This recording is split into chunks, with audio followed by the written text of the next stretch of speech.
नमस्कार साथियों, आप सबका पुनः स्वागत है श्रद्धा एस्ट्रो ज्योतिष में। तो आज हम लोग आपके समक्ष एक और चार्ट लेकर उपस्थित हैं जहां हम अलग अलग प्रश्न डिस्कस करते हैं। क्या क्या जो इस प्रकार के प्रश्न होते हैं उसको हम फिलहाल कुंडलियां जो हैं जातकों की उससे मैच कर सकते हैं। तो ये जो हमने कुंडली ली है ये एक बहुत ही अच्छे परिवार में जन्मे, बहुत ही प्रतिष्ठित परिवार में जन्मे और इनकी अगर हम एक क्योंकि कुछ कारण से हमने इनकी आयु और इनका जो बर्थ डिटेल है वो गुप्त रखी है, लेकिन एक अटेंटिव सा आइडिया अगर लगाएं तो इनकी आयु लगभग वही 30 बरस के आसपास है और इतनी कम आयु में ही इन्होंने एक कह सकते हैं व्यापार की दृष्टि से बहुत बढ़िया सम्मान कमाया। लेकिन वो सम्मान अभी मुख्य रूप से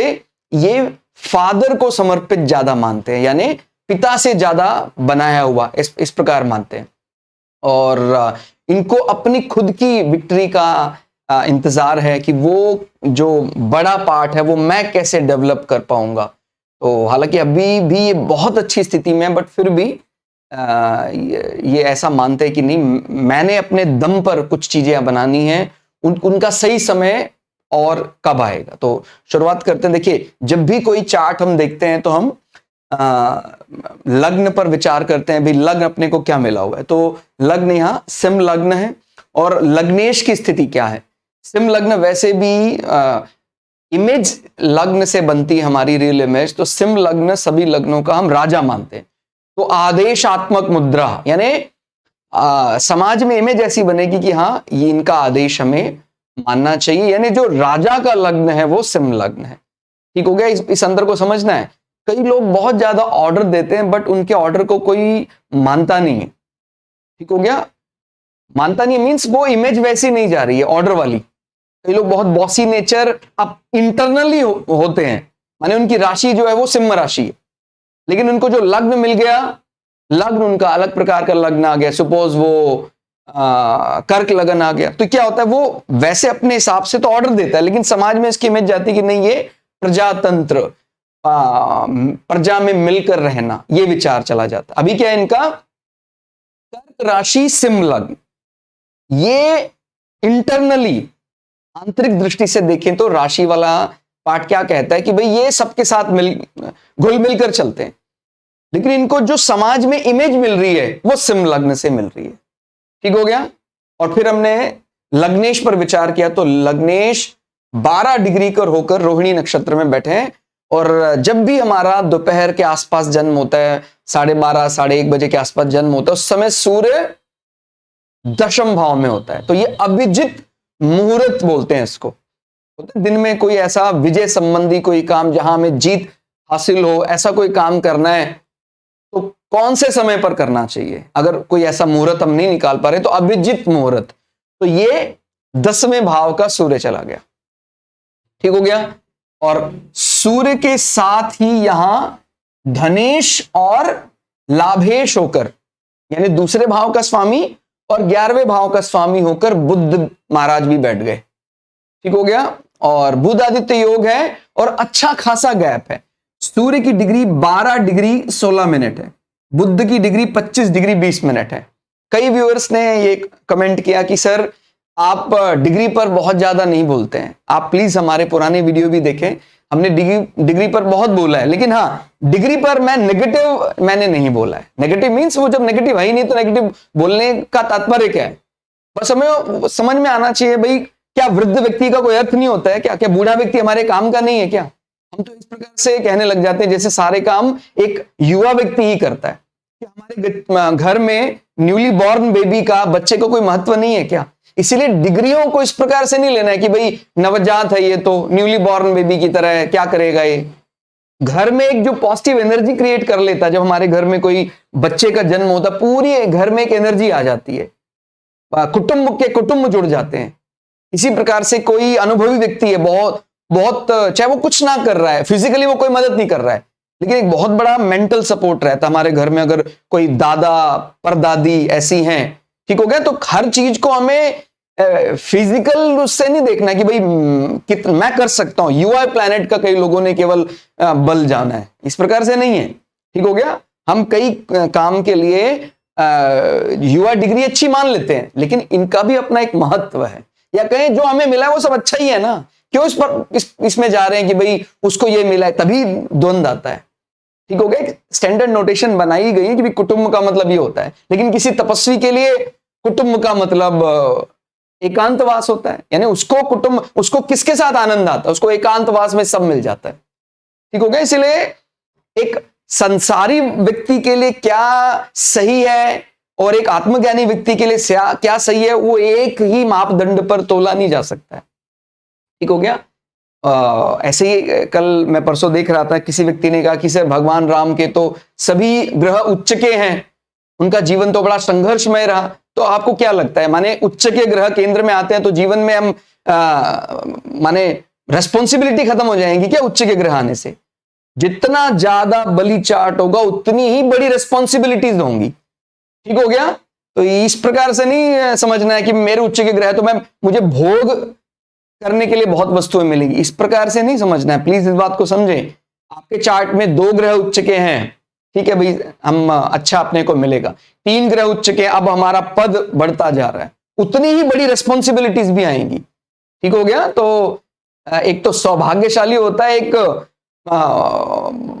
पूरे संसार को उसको चलाना होता, तो वो एक अलग अंतर है। उस अंतर को समझना है कि सर मैं सौभाग्यशाली हूं, लेकिन मैं पूरे संसार भर में जिस प्रकार से देवता लोग धरती पर जन्मते हैं, उनका प्रभाव पूरे संसार भर में फैल जाता है, मेरा प्रभाव वैसा नहीं है भाई।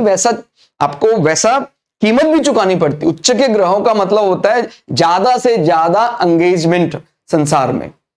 ठीक हो गया, तो यहां फिर अपना कुछ नहीं रह जाता है, तो हमारा तो केवल मेरे बैंक में कितने रुपए उसी पर ध्यान रहता है। इसलिए आप प्लीज इस पर और ज्यादा पढ़ें, तब आप वहां तक पहुंचेंगे। ठीक हो गया, मैं ये नहीं कहता कि मैं पहुंचा हूं, मैं भी आपके साथ साथ ही चल रहा हूं, लेकिन जितना भी मैंने सीखा है मुझे यही समझ में आया है कि उच्च के ग्रह 5-6 बढ़ रहे हैं तो फिर अपना कुछ नहीं है, सब कुछ वसुदैव कुटुंबकम, फिर आप संसार का ध्यान रखते हैं। भगवान राम को अपने लिए नहीं बोलते हैं, कहते वो तो हमेशा जब भी कभी बात आती है तो राम राज्य की कल्पना करते हैं। ठीक हो गया, अब हमारी बुद्धि में अब इतनी सीमित बुद्धि है, वो समझ ही नहीं आ रहा है क्या होता है उसमें, तो फिर अलग अलग कुतर्क करने लग जाते हैं। ठीक हो गया, इसलिए कुतर्क नहीं, सही चीज, और आंसर कोई और नहीं देगा, आंसर हमें खुद तलाशना है।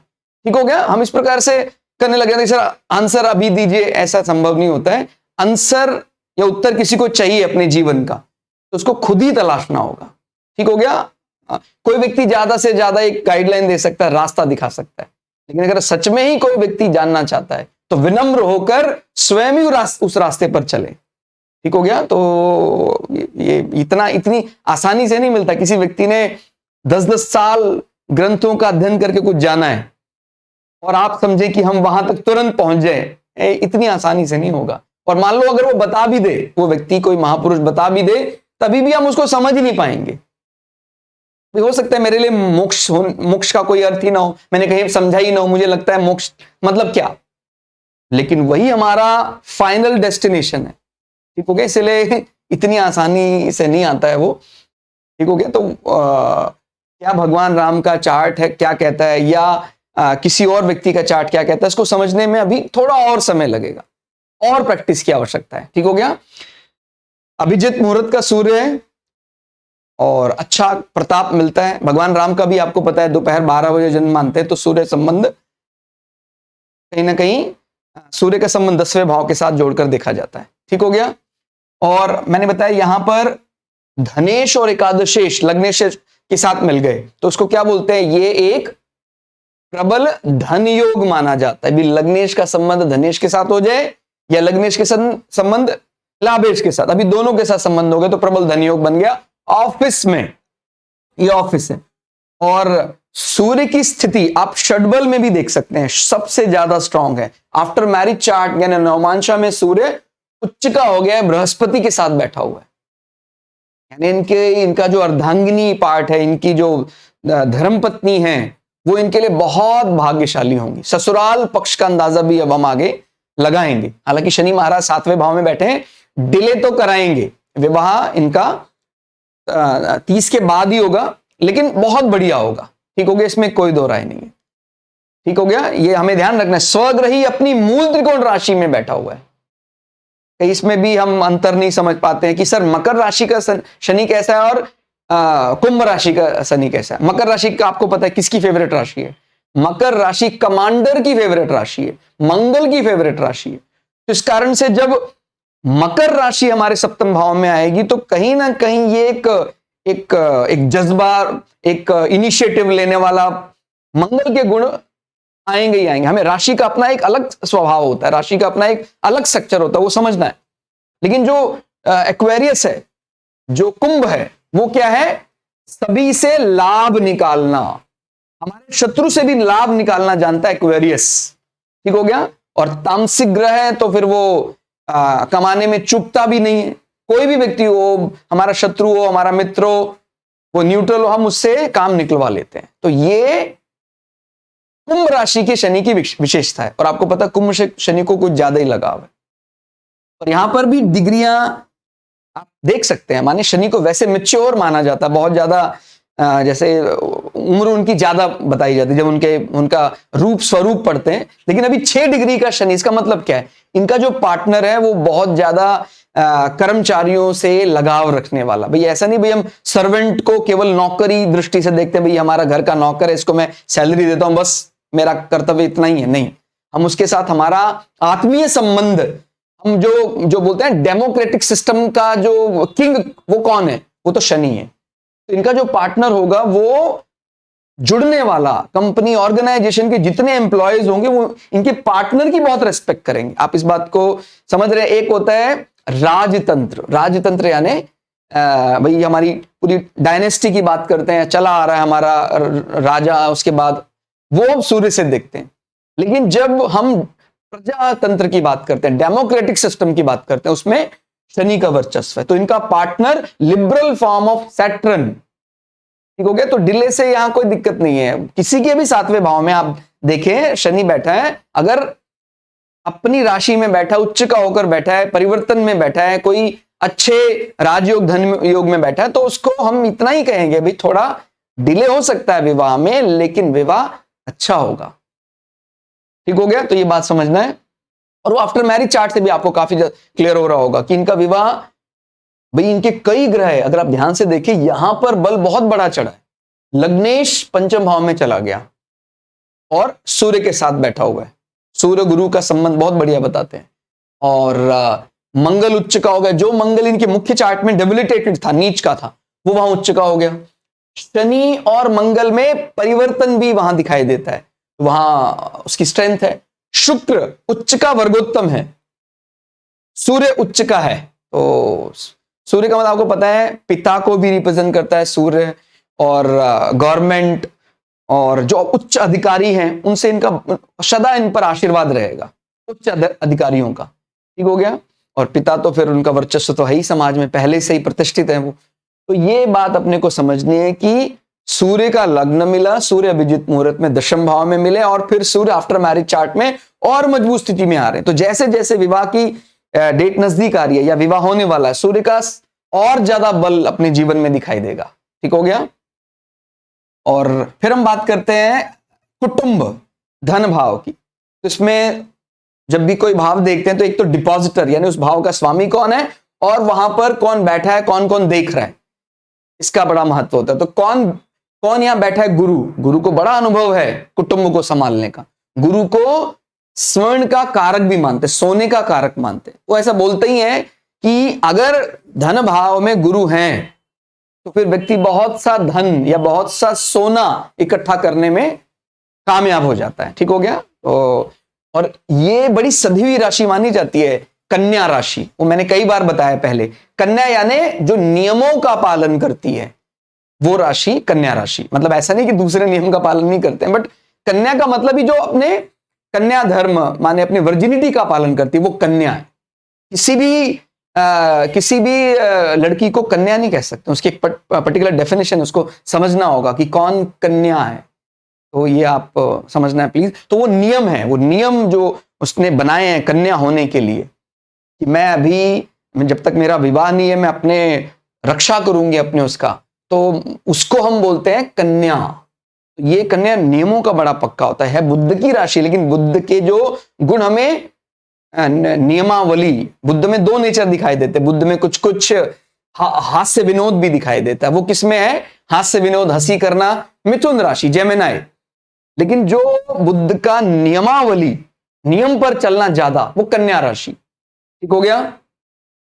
और यहां गुरु बोल्ड होकर बैठे हैं। वक्री का मतलब मैंने बताया था बोल्ड एंड अलोन। तो ये ऐसा व्यक्ति दूसरों से बहुत ज्यादा शिक्षा नहीं लेता है, ये बात समझना है। माने या ये भी कह सकते हैं इनको सिखाना बड़ा कठिन होता है। अगर ये हमसे बातचीत करेंगे, इनके प्रश्नों का उत्तर बहुत कठिन होता है, क्योंकि ये स्वयं अपने ना मार्ग प्रशस्त करते हैं। इनको विजडम के बारे में समझाना हो तो कोई ऐसा व्यक्ति चाहिए जो बहुत ज्ञानी है, क्योंकि वक्री है इनका गुरु। वक्री को वैसे हम बली मानते हैं, लेकिन कई लिहाज से कई लोग उसको नेगेटिव वे में ले जाते हैं। भाई अकेले करना पड़ेगा, भाई अकेले करना पड़ेगा तो क्या हुआ? जब बल हमारे पास पर्याप्त है तो दूसरे का सहारा लेने की आवश्यकता क्या है? ठीक हो गया। तो गुरु नेचुरल कारक होता है हमारे ज्ञान का, विजडम का। तो ये लोग अपने दम पर वो ज्ञान को हासिल कर लेते हैं। शास्त्रीय ज्ञान ये सही सीखने में कामयाब हो जाते हैं। इनको बहुत ज्यादा किसी पर डिपेंड होने की जरूरत नहीं। और अगर कोई इनका गुरु बनता है, माने ये किसी को अपना गुरु स्वीकार करते हैं, तो फिर उनको बहुत ही टफ क्वेश्चंस का आंसर देना पड़ता है, बिकॉज वक्री है ना गुरु, बोल्ड एंड अलोन एकदम। और फिर 6 नंबर का डिपॉजिटर बुद्ध, मैंने बताया स्टेटस हाउस में बैठा हुआ है। तो इनके कुटुंब का, इनके मैरिड लाइफ का बहुत क्लोज संबंध है इनके स्टेटस के साथ। ठीक हो गया। तो जैसे ही इनका विवाह होगा, इनकी पदोन्नति होगी, बहुत अच्छी पदोन्नति हो जाएगी। ठीक हो गया। और वो कई प्रकार से, ऐसा नहीं कि केवल यही से दिखाई देता, कई आप देखेंगे तो आपको ये, जैसे मैंने बोला ऑलरेडी नौमांश बहुत बली है, तो वो भी सिग्निफाई करता भी कुछ हमारे मेन चार्ट में कमी है, वो आफ्टर मैरिज चार्ट में अगर बली हो जाते तो उनके भाग्य से हमें कई चीजें मिल जाती हैं। ठीक हो गया। और फिर शुक्र की, उच्च के शुक्र की दृष्टि भी पड़ रही है। उच्च का शुक्र, हम बोलते हैं ना जैसे शुभ लाभ, शुभता के लिए कौन सा ग्रह देखते हैं? बृहस्पति। और जब भी हमें इच्छा पूर्ति, लग्जरी, लाभ, वस्तुओं का लाभ देखना हो तो शुक्र। तो शुक्र भी कुटुंब पर उच्च बैठा है और दृष्टि बनाए हुए। ठीक हो गया। तो कुटुंब अपना सद गया।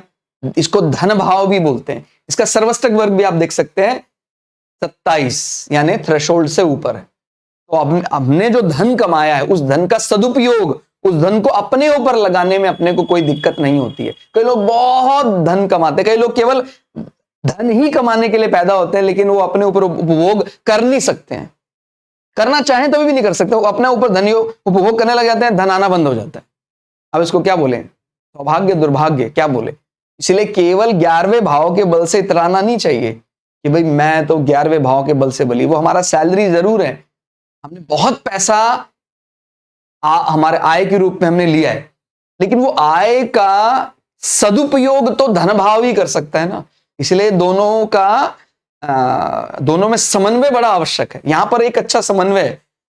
स्पेशली कुछ लग्नों को ये छूट मिली, माने सिंह लग्नों को तो स्पेशली, अगर आपका बुद्ध संभल जाता है तो फिर हमारे लिए बल्ले बल्ले हो जाती है।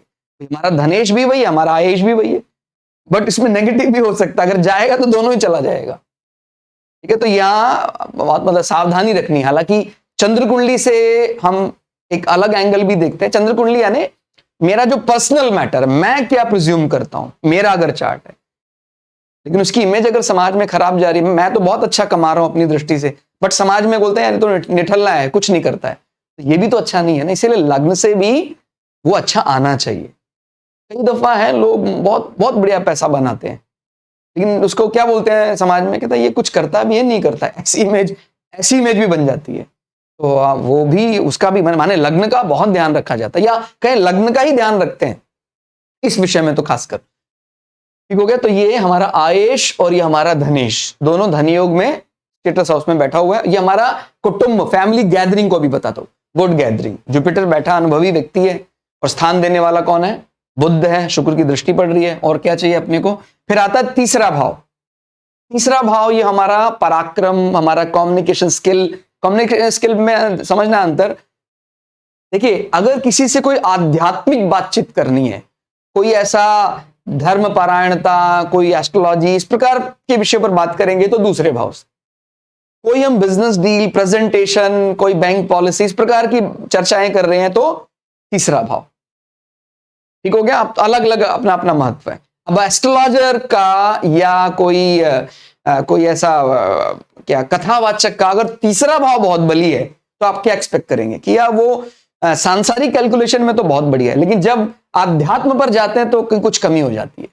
जबकि होना क्या चाहिए था, एक कथावाचक हैं या हमें मार्ग दिखाने वाले हैं, आध्यात्म बताने वाले, उनका दूसरा भाव ज्यादा बली होना चाहिए था। चाहे वो संसार के कुछ विषयों में थोड़े कमजोर भी हैं, संसार का इनको थोड़ा कम आता है, बट इनका आध्यात्म विषय बहुत बढ़िया, क्योंकि वही उनकी प्रवीणता है। और कई बार ऐसा भी हो जाता है दूसरा और तीसरा दोनों ही बली है, सांसारिक दृष्टि से भी वो बहुत बढ़िया प्रेजेंटेशन कर सकते हैं। ठीक हो गया। तो 2 और 3, तीसरा यानी फॉर्मल, संसार के विषयों को लेकर किया जाने वाला प्रेजेंटेशन। इसका स्वामी कौन है? शुक्र, एग्जॉल्टेड है, उच्च का है। यह एक बात और समझ में आती, इनका जो पड़ोसी पक्ष है, भाई बहन है, वो सब भी ससुराल पक्ष से प्रसन्न रहेंगे। ठीक हो गया। देख रहे हैं वो कहां जाकर उच्च का हो गया है, ससुराल पक्ष बोलते हैं अष्टम भाव को। तो इनके पड़ोसी भी इनके ससुराल की बहुत तारीफ करेंगे, उच्च का ग्रह। ठीक हो गया। अब दिमाग में जाता है सर अष्टम भाव में चला गया, बीमार भी तो कर सकता है। अगर इनका छोटा भाई बहन है तो वो ऐसा लग सकता है कि वो थोड़ा बीमार रहा, लेकिन क्योंकि ग्रह की स्थिति वहां अच्छी है, यहां से गिनते 1 2 3 4 5 6, क्योंकि अपने से सिस्टम बैठा है, बट ग्रह ने उसको बहुत अच्छा। तो अगर कोई इस प्रकार का कभी माहौल बनता है वो एकदम स्वस्थ हो जाएंगे। तो ये एक प्रिकॉशन भी ले सकते हैं कि कभी हमारा कोई ऐसा पड़ोस में कोई ऐसा, बिकॉज थर्ड हाउस हमारा नेबर भी होता है, हमारे छोटे भाई बहन स्पेशली थर्ड हाउस से देखे जाते हैं। तो कई ऐसी कोई सुनने में आता है कुछ उनको दिक्कत हो गया, वो तुरंत रिकवर हो जाएंगे, बट ये माहौल बन सकता है। ठीक हो गया। पराक्रम भी होता है तीसरा भाव। पराक्रम की दृष्टि से देखें तो जो तीसरे भाव का स्वामी है वो ससुराल पक्ष में जाके बली हो गया, तो विवाह के बाद पराक्रम भी बढ़ जाएगा। वाणी पराक्रम, हमारा इनिशिएटिव। ठीक हो गया। और फिर आते हैं ये हमारी बिल्डिंग, हमारा भवन, हमारा मदर, हमारा रियल एस्टेट, हमारा जीवन का जो गृह सुख है, घर की बिल्डिंग में रहकर जो हम सुख उपभोग करते हैं, वो चतुर्थ भाव है। देखिए वैसे 8 नंबर पहले अगर समझे, 8 नंबर होता है एकांत प्रिय। अब जो उसको माने घर था वो एकांत प्रिय नंबर था, बट वहां बैठ गया राहु। राहु है बहिर्मुखी, तो कुछ ऐसा द्वंद्व चलता है कि भाई घर का माहौल एकांत रहना चाहता है, लेकिन घर में जो लोग हैं वो बहुत ज्यादा बहिर्मुखी हैं। तो थोड़ा सा इसको हम कमजोर पक्ष कह सकते हैं। माता को भी थोड़ी समस्या हो सकती है, बिकॉज ज़ोडिएक का जो कर्क राशि है वहां नीच का मंगल है, डेबिलिटेटेड। हालांकि उसका नीच भंग हो जाता है, बट मैंने इसको पहले भी कई बार बताया है कि अगर नीच का ग्रह है तो एक बार तो वो इंपैक्ट नेगेटिव देगा ही। थोड़ा ध्यान रखना चाहिए। मां का हृदय घात का डर रहता है, कोलेस्ट्रॉल वगैरह अगर बढ़ा है तो उनको, और ये जातक के लिए भी प्रिकॉशंस हैं। ठीक हो गया। 4 नंबर उसको हृदय का ध्यान रखना चाहिए, उसका महाधमनी उसको, और शिराओं में कोई ऐसी प्रॉब्लम ना हो, उसको ये ध्यान देना चाहिए। ठीक हो गया। राहु यहां पर बैठकर 1 2 3 4 5, तो ये चीज माने घर का कोई ऐसा इशू है वो ससुराल को जा सकता है, बट ये बली है पर्याप्त तो बच जाएगा। फिर नौवीं दृष्टि से हमारा 12वां भाव को हम हमारा एक्सपेंडिचर भी कह देते हैं, हमारे खर्चे भी कह देते हैं। तो वो कभी इस प्रकार के चीजों में अगर माँ को हेल्थ इशू होता है तो हमारा खर्चा, 12वां भाव हमारा लॉस भी कह देते हैं, खर्चा भी कह देते हैं, तो वो भी हमारे ये भाव कमजोर है, इसके लिए हमें थोड़ा रियायत करनी चाहिए। और इसमें एक बड़ी अच्छी चीज भी समझ में आती है। देखिए राहु केतु जनरली हम किसके साथ रिलेट करते हैं, हम एक सर्प नाग रूप में मानते हैं, और इनका जो नक्षत्र इनको मिला है वो आश्लेषा नक्षत्र है। आश्लेषा नक्षत्र नागों का नक्षत्र होता है। तो अगर ये नागों की आराधना भगवान शंकर पर अगर ये जैसे कई जगह होता है कि भगवान शंकर पर तांबे का नाग चढ़ा होता है, तो अगर ये चढ़ा दें, या वैसे अलग अलग प्रकार के जो नाग हैं महाभारत में जैसे करकोटक नाग का वर्णन मिलता है, तो ऐसे नागों का नाम लेना भी इनके लिए सुबह शाम बहुत बढ़िया रहेगा। ठीक हो गया। 9 प्रकार के नाग बताए गए हैं। वो नाग, उनका नाम लेना भी बहुत बढ़िया होता है। तो आश्लेषा नक्षत्र वालों को नागों का, या हम अपने गार्डन बगीचे में जो भी नाग केसर, नाग चंपा, तो उससे बार बार नागों का ध्यान आता है, ऐसे पौधे भी लगा सकते हैं। ठीक है। फिर अब आते हैं पंचम भाव में। पंचम भाव क्या बताता है? पंचम भाव हमारा स्पेकुलेशन, अपनी आम भाषा में जिसको सट्टा बोलते हैं, और हमारी संतानें हैं पंचम भाव। पंचम भाव हमारा स्टमक से रिलेटेड कोई भी इश्यू पंचम भाव से देखा जाता है। ठीक हो गया। फैमिली प्रेस्टीज, देखिए उसका स्वामी पंचमेश अपने से 7, 8, 9, 10, जब संतान भाव का स्वामी अपने से 10 होकर बैठता तो क्या बोलते हैं कि भाई संतान हमारे लिए कौन से विषय को बढ़ाने वाली होगी? भाई अपने से चतुर्थ बैठी तो अपने से सुख बढ़ाने वाली है, अपने से दशम में तो स्टेटस बढ़ाने वाली। और गुरु यहां पर अच्छे बैठे हुए हैं, धन भाव है, अच्छा स्थान है, और सर्वस्टक वर्ग भी यहां 28 मिला हुआ है।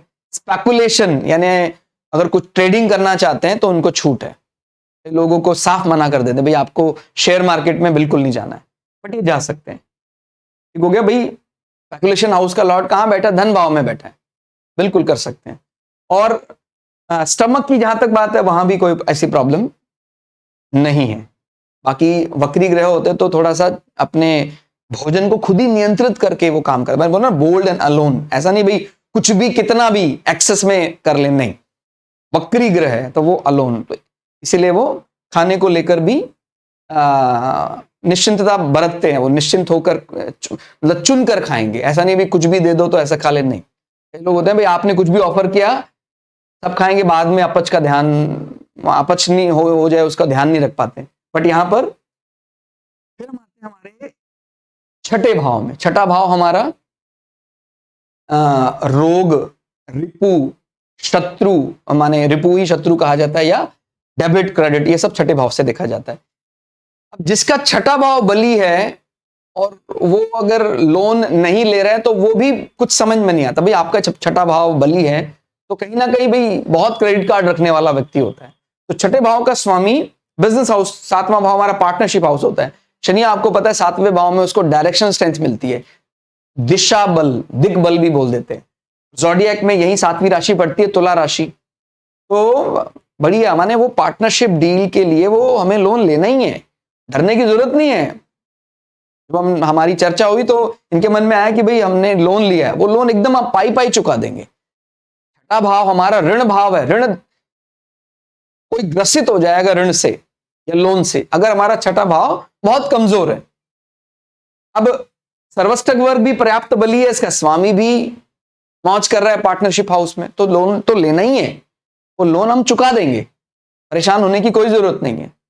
बहुत बड़ा लोन इन्होंने लिया और मन में थोड़ा भय है, मतलब ये कोई 8-10 करोड़ का नहीं, बहुत बड़ा लोन, लगभग कह सकते हैं 100 करोड़ तक के आसपास इन्होंने लोन लिया। और वो मन में इनके एक भय पैदा करता है कि वो जो लोन है मैं वापस कर पाऊंगा कि नहीं कर पाऊंगा। बिल्कुल कर पाएंगे। ठीक हो गया। तो ये संबंध यहां से समझना है। ये हमारा रोग भी होता है। तो अगर किसी व्यक्ति का छठा भाव पीड़ित है, हम वैसे ओवरऑल कभी हेल्थ समझना चाह रहे हो तो देखिए पहला, छठा और 8वां, इन तीनों पर नजर डालते हैं। पहला क्या है भाई? हमारा शरीर, हमारा आउटलुक। तो लग्नेश अच्छा है, सर्वष्टक वर्ग पर्याप्त बली है। फिर हमने देखा हॉस्पिटल में एडमिट तो नहीं होना पड़ेगा, बार बार जाना तो नहीं पड़ेगा। छठा भाव अच्छी स्थिति में है, बढ़िया है। फिर है हमारा 8वां भाव, बृहस्पति बैठे हुए वहां पर, अच्छी जगह बैठे हैं, और शुक्र है उच्च का ग्रह बैठा है, तो ये इसको आयु भाव जिसको बोलते हैं। तो 1, 6, 8 बली है, तो इनको हॉस्पिटल वगैरह में बहुत जाने की जरूरत नहीं है। माने रोग को लेकर परेशान इनके जीवन में कोई बड़ी परेशानी नहीं है, एकदम बहुत बढ़िया है। फिर आते हैं हमारा 7वां भाव। 7वां भाव ये हमारा स्पाउस, पति पत्नी, और देखिए 7वां भाव पार्टनर की पर्सनालिटी है। इसमें अंतर होता है, कई लोगों को लगता है भी 7वां भाव थोड़ा कमजोर है तो हमारा मैरिड लाइफ चलेगा कि नहीं चलेगा। बिल्कुल चलेगा। 7वां, 8वां और दूसरा, ये तीनों भावों को समझें। क्योंकि केवल पार्टनर के लिए शादी नहीं हो रही है, मतलब हमारा अलग अलग विचार हो सकता है, भाई मैं वो उसको पसंद करता हूं, मैंने उसके साथ शादी की, उसके बाद और भी कर्तव्य है। उसके बाद जब दो शरीरों का मिलन होता है, उसके बाद उनके ऊपर और कर्तव्य होते हैं। धर्म से उत्पन्न संतानों का हमें पालन पोषण करना है, फिर कुटुंब एक्टिव हो जाता है। सही मायने में देखें तो निस्वार्थ भाव से जो हम सेवा कर रहे हैं परिवार के लिए, कुटुंब के लिए, वो दूसरे भाव से देखा जाता है। तो मैंने ऐसे अपने अनुभव से जाना, आप लोग भी देख सकते हैं कि तो बस सातवां भाव थोड़ा कमजोर भी होता है। मीन्स हमने पार्टनर को मन से चुन लिया और बाद में उसके साथ थोड़ा मन मुटाव भी रहा, लेकिन संतान होने के बाद हमने अपने कर्तव्यों को बड़ी शिद्दत के साथ निभाया। ठीक हो गया? तो मतलब हमारा शायद पार्टनर के साथ थोड़ा तालमेल कम चलता है, बट संतान के लिए जो कर्तव्य हमने सब निभाया। एक दूसरा ऐसा भी हो जाता है, भाई पार्टनर तो हमने मन पसंद अपने मन का चुन लिया, भाई शारीरिक दृष्टि से हमने कहा भाई मेरे लिए अप टू द मार्क है बस, क्योंकि आजकल संसार का विषय यही है, शरीर देखकर हमने विवाह किया, वो बढ़िया हमारे लिए।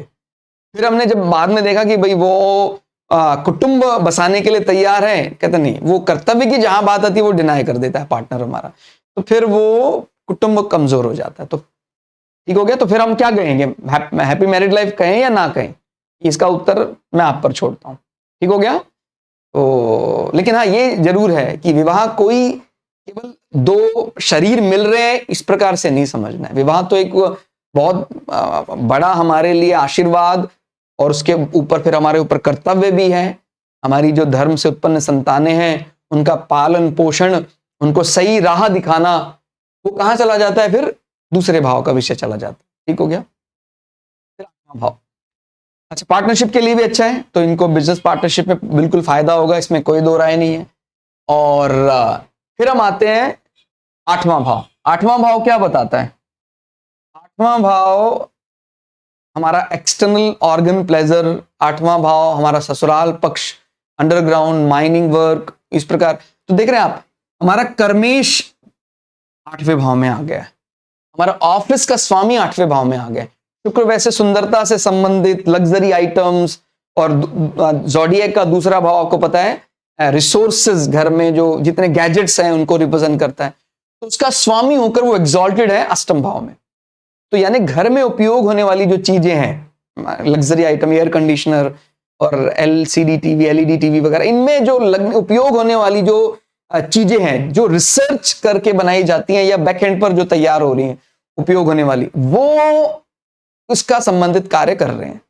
एकदम सही समझ में आता है। ठीक हो गया? अगर ये केवल शोरूम बना ले, कोई इस प्रकार का रिसर्च वर्क ना करें, तो उनको नहीं जमेगा। ठीक हो गया? जैसे इनका प्रश्न था कि क्या अगर हम उस चीज, मतलब माने कुछ ऐसा प्रश्न था कि क्या हम कुछ ऐसे वीनस से रिलेटेड आइटम्स को केवल सेल करें तो क्या जमेगा? नहीं जमेगा। ठीक हो गया? हमें वो रिसर्च वर्क तो उस पे, या डीप वर्क एनालिसिस, ऐसा कुछ करना पड़ेगा। आठवें भाव का मतलब आप जानते हैं, वो इस प्रकार के रिसर्च करवाता है जो मतलब टेलीविजन में भी कई ऐसे पार्ट हैं, जैसे स्क्रीन बनना उसका पार्ट, उसके लिए थोड़ा हमें ज्यादा दक्ष होने की जरूरत है। और वो समाज में ऐसा मतलब केवल एक्सपोजर की दृष्टि से आठवें भाव को नहीं मानते, वो तो हमारा इंटरनल स्ट्रेंथ है। और ये फिर अगर हम इसको एक्सटर्नल ऑर्गन सेटिस्फैक्शन से जोड़े, तो आप जानते हैं वीनस जो है वो एक्सपर्ट है रति सुख देने में, तो रति सुख में कोई कमी नहीं है, पर्याप्त रति सुख इनको जीवन में मिलेगा। हालांकि इनका ये रहा कि भाई विवाह इतना डिले क्यों हो गया, डिले हुआ, लेकिन इनको कोई ऐसा अवरुद्ध नहीं करेगा, शनि परेशान नहीं करेगा विवाह को। और भाग्य से इनका जैसे शुक्र की महादशा चल रही है, तो पूरे पूरे ऐसा बनता है कि शुक्र में, शनि में, गुरु में इनका विवाह हो जाना चाहिए। ठीक हो गया? शुक्र यानी इनका वो दशम भाव का स्वामी भी है और तृतीय भाव का स्वामी भी। शुक्र नेचुरल कारक भी होता है संबंधों का। फिर शनि इनका सप्तमेश है, सातवें भाव में बैठा हुआ है अंतरदशा में। और फिर प्रत्यंतर दशा के लिए एक कोई मतलब शुभ, यानी प्रत्यंतर दशा यानी एक अच्छा डिलीवरी बॉय कह लो आप इसको, या like a member of council कह लो आप उसको।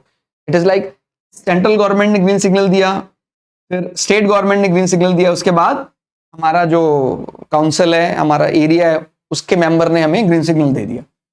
फिर ये समय ऐसा बनता है कि कुछ अच्छा कुटुंब में कुछ ऐसी सेरेमनी हो, कुटुंब भाव से एग्जीक्यूट कर रहा है गुरु, तो विवाह का प्रबल योग बनता है तब।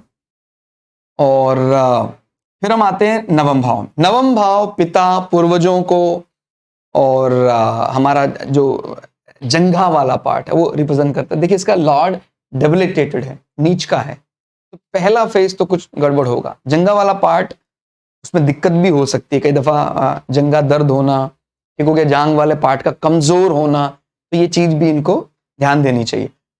पिता, पिता का स्टेटस बहुत बढ़िया है, बट कई दफा मन को लेकर हल्का फुल्का द्वंद्व रह सकता है, लेकिन वो नीच भंग हो गया तो उससे कोई कमी नहीं है। एक बात और ध्यान रखनी है, जो पराक्रम के लिए कारक ग्रह होता है मंगल, अगर वो डेबिलिटेटेड होता है तो फिर कई दफा हमारे मन में एक अनावश्यक डर रहता है कि जिस समाज में मैं रहता हूं, अगर मैं बात अपनी बोल्ड होकर कहूंगा तो कहीं ये बुरा तो नहीं लगेगा इनको। ये एक पराक्रम की कमी कर देता है। नीच भंग होने का मतलब होता है कि वो लेकिन जहां भी जरूरत पड़ेगी उसका प्रताप मंगल का प्राप्त कर लेंगे। अगर वो नीच ही रहता, डेबिलिटेटेड रहता, कमजोर रहता मंगल, तो फिर वो उस बल का कहीं भी यूज ना कर पाते। अब वो क्योंकि यहीं पर देखें तो यही नीच भंग हो जाता। अभी मंगल चंद्रमा के साथ बैठा है, चंद्रमा स्वराशि का है भाई, मंगल अपने डिपॉजिटर के साथ बैठ गया तो नीच भंग यही हो गया। लेकिन अगर हम नवमांशा से भी विचार करें तो नवमांशा में भी मंगल वापसी कर रहा है, मंगल एग्जॉल्टेड है, तो विवाह के बाद इनका मनोबल और बढ़ेगा, पराक्रम को लेकर अपनी बात को ज्यादा बढ़िया ढंग से और कहीं रख सकते हैं, बड़ी सभा में भी बहुत बढ़िया ढंग से बोल सकते हैं। उनको किसी का कोई ऐसा मनोबल गिरा हुआ या किसी से भय होना मन में, वो सब चला जाएगा। ठीक हो गया, तो ये एक माइनर इश्यू तो है। फिर हम आते हैं हमारा ऑफिस, सर्वष्टक वर्ग में इसको सबसे ज्यादा मिला है। और अगर आप इसको चंद्र कुंडली से देख लें तो चंद्र कुंडली यानी हमारा इंटरनल मैटर, हमारे आय के साधन, हमारी इच्छा पूर्ति, तो इनके मुताबिक इच्छा पूर्ति में कोई कमी नहीं रह जाएगी। लेकिन जब अगर लग्न से 11th हाउस देखते तो वहां 25 है, तो लग्न में क्या बात जा सकती है, ये बहुत जुझारू है, बहुत मेहनती है। अभी देखिए ये अलग अलग विचार है, इनके मुताबिक जब ये कैलकुलेट करेंगे तो इनको तो बहुत बढ़िया मिला। चंद्र कुंडली से एंटी क्लॉकवाइज गिनेंगे तो यह 11वां भाव पड़ रहा है, बहुत बढ़िया, सबसे ज्यादा सर्वष्टक वर्ग है। यहां पर ग्रहों की स्थिति अच्छी, धन योग बन रहा है, खूब पैसा अर्जित करेंगे। लेकिन समाज में क्या इमेज जाती है कि बहुत मेहनती व्यक्ति है, उसके मुकाबले इतना बढ़िया अर्न नहीं हुआ है। ये वाली इमेज कब जाती है, माने एक प्रकार से देखा जाए तो ये जो बहुत ज्यादा जो माने लोलुप जो लोग होते हैं, क्योंकि 11वां भाव कहीं ना कहीं लालसा बढ़ा देता है, बहुत ज्यादा लालची भी कह सकते हैं, बहुत ज्यादा बढ़ा देता है। अगर वो व्यवस्थित है तो समाज में कभी ये टैग नहीं लगेगा कि व्यक्ति बहुत लालची है। इस बात को समझ गए होंगे, भाई व्यक्ति बहुत करता है, बहुत ज्यादा मेहनत करता है। तो ये जो लग्न से 11वां भाव है, ये इच्छा पूर्ति संसार की दृष्टि से, ठीक हो गया भाई, ये तो हर विषय से निकाल लेता है फायदा। और चंद्र से 11वां भाव यानी उसका इंटरनल मैटर है, भाई मैं तो खूब बढ़िया कमा रहा हूं, ये माने अपने मन से सेटिस्फाई हो जाएंगे इस बात को लेकर। और डिक्लेयर कोई 25 से 30 साल की उम्र में नहीं करना होता है। जब हम डिक्लेयर करते हैं ना कोई स्टेटमेंट कि ये चार्ट बहुत लकी है, तो एटलीस्ट हमारा मध्य तो होना चाहिए जीवन, 48-50 साल के बाद ही हम डिक्लेयर कर सकते हैं भाई ये चार्ट वास्तव में वो लगा जो हमने कैलकुलेट किया या नहीं लगा। ठीक हो गया, तो इस बात को आपको अच्छी तरह समझना है कि लग्न से ये स्टेटस है, चंद्र से ये आय है। ठीक हो गया, फिर हम आते हैं 11वां भाव। 11वें भाव का स्वामी हमारे इच्छा पूर्ति, माने चंद्र कुंडली से इच्छा पूर्ति है, वैसे हमारा स्टेटस हाउस में बैठ के धन योग बना रहा है। और बेस्ट फ्रेंड्स के मामले में 25, ठीक है, माने बहुत बहुत ज्यादा भी नहीं कह सकते हैं, बिकॉज डिटैचमेंट प्लैनेट केतु भी यहां बैठा हुआ है, डिटैच करने वाला। तो इनको एक प्रिकॉशन भी लेना चाहिए भाई, कभी कभी ना इनके ऑफिस में भी इनके मन में ऐसा ख्याल आने लग जाता होगा, बहुत ज्यादा काम हो गया तो मैं इसको छोड़ दूंगा, डिटैच होने की भावना आने लग जाती है। तो इनको जैसे पता अभी नागों की पूजा भी बहुत बढ़िया रहेगी इनके लिए, नागों का दर्शन, उनके बारे में पढ़ना। नहीं तो केतु को हम मत्स्य अवतार बोलते हैं, भगवान विष्णु का मछली वाला अवतार। तो अगर ये अपने ऑफिस प्रोमाइसेस में एक्वेरियम लगा सकें, मत्स्य अवतार का चित्र लगा सकें, तो बहुत बढ़िया रहेगा इनके लिए। ठीक हो गया? तो वो भावना अपने आप जो इनके मन को, देखिए केतु को अगर अलाइन नहीं करेंगे तो केतु फिर जबरदस्ती डिटैच करने लग जाता है, और केतु का जो जो विषय अगर वो हम अपने पास रख लें तो फिर केतु जबरदस्ती नहीं करता है। ठीक है भाई? जैसे केतु की दशाएं चलती हैं तो बोलते हैं भाई आप थोड़ा डिटैच होंगे संसार से अभी, इसलिए पहले अलर्ट हो जाओ। तो व्यक्ति को सलाह दी जाती है भाई थोड़ा बहुत आप भगवत गीता पढ़ें, धार्मिक यात्रा करने लग जाए, गंगा स्नान करने के लिए चले जाएं, थोड़ा समय निकालकर ऑफिस से भी, तो बहुत बढ़िया रहेगा। नहीं तो क्या होता है, वो किसी कारण से अपने घर वालों से उसका ऐसा विरह होने लग जाता है कि भाई ये मेरे लिए ठीक है कि नहीं है, तो बेटर है ना ये पहले ही तैयार कर लेंगे। तो इसीलिए इनको भी यह है कि भाई केतु एक ऑफिस में कहीं एंट्री में अगर ऐसा कुछ चित्र लगाएं, एक्वेरियम लगाएं, विष्णु भगवान का मत्स्य अवतार लगाएं, भगवत गीता अपनी टेबल पर कहीं रखें, बहुत बढ़िया रहेगा। ठीक हो गया? अब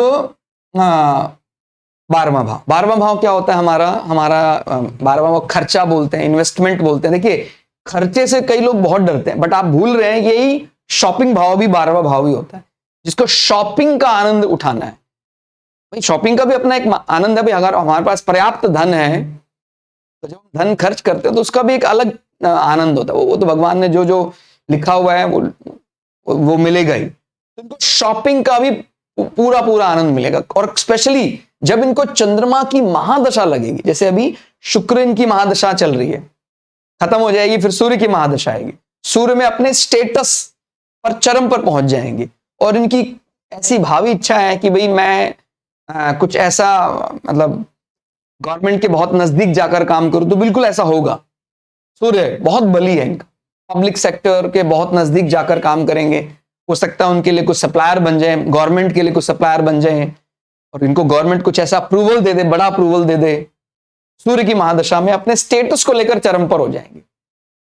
लेकिन एक होता है ना, चंद्रमा का स्टाइल अलग है, उसको बोलते हैं मदर, नर्चरिंग नेचर। हालांकि वो भी किंग है, भूलना नहीं अपने को, चंद्रमा भी एक किंग है। चंद्रमा मंगल को काबू कर सकता है, मंगल प्रोटोकॉल तोड़ नहीं सकता है। चंद्रमा वो राजा ही है, मंगल के लिए चंद्रमा राजा ही है।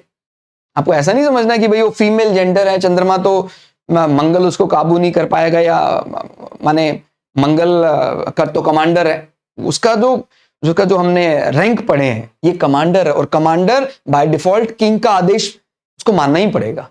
ठीक हो गया? तो चंद्रमा बिल्कुल रिलैक्स होकर मंगल को काबू कर लेता है, तो उसको कोई पराक्रम के बिना भी पराक्रमी व्यक्ति को काबू कर लेता है। ये चंद्रमा का कमाल है। ठीक हो गया? ये मैंने एक वीडियो में और बताया था आपको कि हर बार लड़ने के लिए लड़ना ही नहीं होता है। चंद्रमा का जैसा नेचर है प्रजातंत्र वाला, ठीक हो गया, मतलब मन पर क्योंकि राज करता है, और कर्क राशि यानी मंत्रिमंडल, सबके मन पर राज करता है चंद्रमा। ठीक हो गया? तो ये चंद्रमा की दशा में बढ़िया आनंद लेंगे, घूमेंगे, बढ़िया फॉरेन लैंड जाएंगे, और इनके फॉरेन कंट्री में भी कुछ ऐसे इन्वेस्टमेंट्स भी हो सकते हैं। लंबे समय फॉरेन लैंड में रहने का मौका मिल सकता है, और वहां खर्चा करने का भी, और प्रसन्नता से। चंद्रमा अपने घर में बैठा हुआ है 12वें भाव में। तो कुल मिला के अगर हम चार्ट देखें, बहुत अच्छी स्थिति इसमें हमने ऑब्जर्व की, और बहुत बढ़िया लग्नेश को पूरा पूरा षटबल प्राप्त हुआ।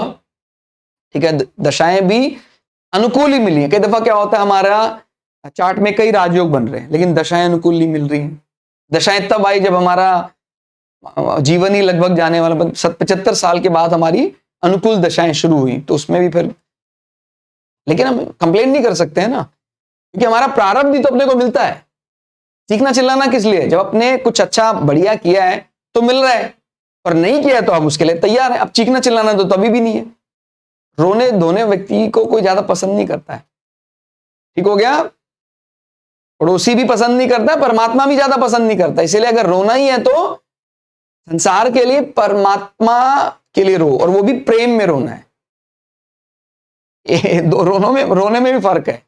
एक रो रहा है क्यों, तूने मुझे ये नहीं दिया, तूने मुझे वो नहीं दिया, और एक व्यक्ति तू मिला नहीं है, बस तेरी ही कमी है इसलिए रो रहा है। ठीक हो गया? तो बहुत बढ़िया ये चार्ट मिला हमें, और जो जो हमें ऐसे विषय मिलेंगे जिनसे हम कुछ सीख सकते हैं, हम आगे भी आप लोगों के साथ शेयर करते रहेंगे। जरूर बताइएगा कमेंट करके कि किस प्रकार का आपको ये पार्ट लग रहा है, जो ये कुंडली के न्यूमेरिकल्स हम आप लोगों के सामने रख रहे हैं। कुंडली पर चर्चा आपको कैसी लगी। मिलते हैं अगली वीडियो में, तब तक के लिए जय श्री भृगु पराशरा, जय श्री शुक्राचार्य, नमस्कार।